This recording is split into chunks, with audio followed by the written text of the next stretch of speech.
નમસ્કાર. ચલો આજે એક એવા જોરદાર બિઝનેસ મોડલની વાત કરીએ જેમાં રોકાણ ઓછું છે પણ કમાણી લાખોમાં કરવાની પૂરેપૂરી તક છે. હા, આ છે પશુપાલનનો કમ્પ્લીટ રોડમેપ. આ એ સવાલ છે જે આપણા બધાના મનમાં ક્યાંક ને ક્યાંક તો હોય જ છે અને તમને જાણીને આનંદ થશે કે એનો જવાબ છે હા, બિલકુલ શક્ય છે.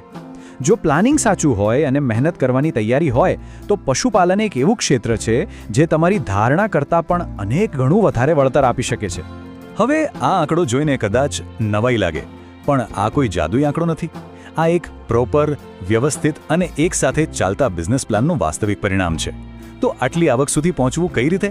ચલો એની પાછળનું આખું ગણિત અને પદ્ધતિને એકદમ સરળ રીતે સ્ટેપ બાય સ્ટેપ સમજીએ. તો સૌથી પહેલો સવાલ એ જ થાય કે બીજા બધા વિકલ્પો છોડીને પશુપાલન જ કેમ? આજના સમયમાં આ એક આટલી જોરદાર બિઝનેસ તક કેમ બની ગઈ છે? ચાલો એના મુખ્ય કારણો પર એક નજર નાખીએ.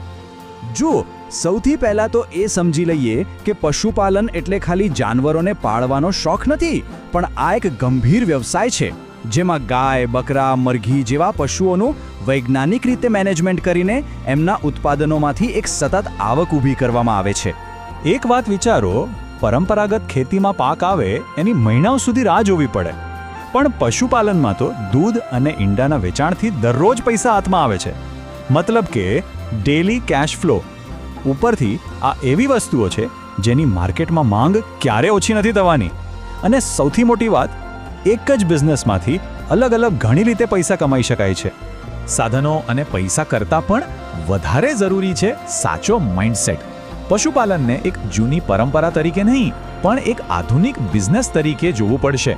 આ વિભાગ સફળતા માટેની એ જ જરૂરી માનસિકતા પર છે.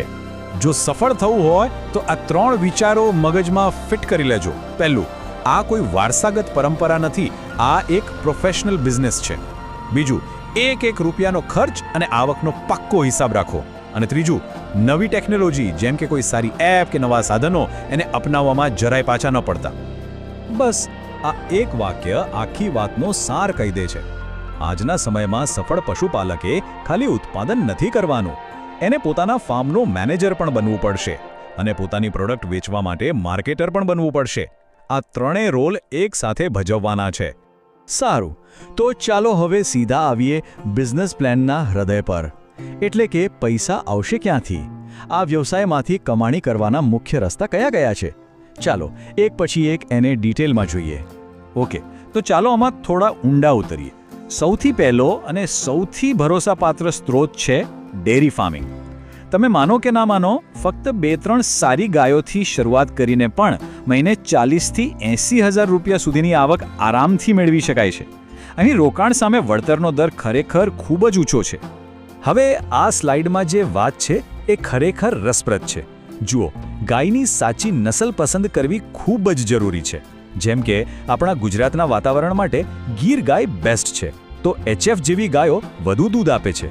અને અહીંયા છે એક સ્માર્ટ ટિપ: ખાલી દૂધ વેચવાને બદલે એમાંથી ઘી, પનીર કે દહીં બનાવીને વેચો, તમારો નફો સીધો ડબલ થઈ જશે. ચાલો હવે બીજા આવકના સ્ત્રોત પર જઈએ, અને આ પણ કંઈ કમ નથી, બકરા પાલન.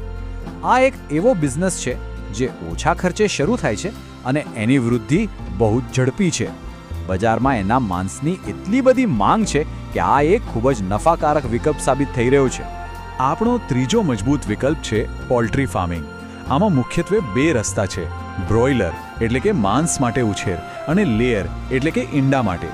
બંનેમાં રોકાણ પ્રમાણમાં ઓછું છે અને મહિને 20,000 થી 50,000 રૂપિયા સુધીની એકદમ સ્થિર આવક ઊભી કરવાની ક્ષમતા છે. અને આ સ્લાઇડ તો બહુ સરસ રીતે સમજાવે છે કે આ બિઝનેસમાં કશું જ વેસ્ટ નથી. જેને લોકો કચરો સમજે છે એ છાણ તો ખરેખર છુપું સોનું છે. એમાંથી વર્મી કમ્પોસ્ટ કે બાયોગેસ બનાવીને મહિને 10,000 થી 25,000 રૂપિયાની વધારાની આવક આરામથી કરી શકાય. આને કહેવાય ઝીરો વેસ્ટ બિઝનેસ મોડેલ. અત્યાર સુધી આપણે એ વાત કરી કે શું કરવું. હવે વાત કરીએ કે એ બધું વ્યવસ્થિત રીતે કરવું કઈ રીતે. આ વિભાગ ફાર્મ ચલાવવાના જે જરૂરી પાસા છે, એટલે કે ઓપરેશન્સ, એના પર ફોકસ કરશે. કોઈ પણ બિઝનેસને સફળતાથી ચલાવવા માટે એના 4 પાયા મજબૂત હોવા જોઈએ. પશુપાલન માટે આ 4 પાયા છે: પશુઓ માટે હવા, ઉજાસવાળો યોગ્ય શેડ, એમના લીલા અને સૂકા ચારાનું પરફેક્ટ પ્લાનિંગ, નિયમિત રસીકરણથી એમના સ્વાસ્થ્યની કાળજી અને છેલ્લે તમે જે પણ બનાવો એને વેચવા માટે એક મજબૂત માર્કેટિંગ પ્લાન. હવે તમારી પ્રોડક્ટ વેચવાના બે મુખ્ય રસ્તા છે. કાં તો તમે મોટી ડેરી કંપનીઓને જથ્થાબંધ વેચી દો, અથવા તો વોટ્સએપ ગ્રુપ બનાવીને સીધા ગ્રાહકોને ઘરે ઘરે પહોંચાડો.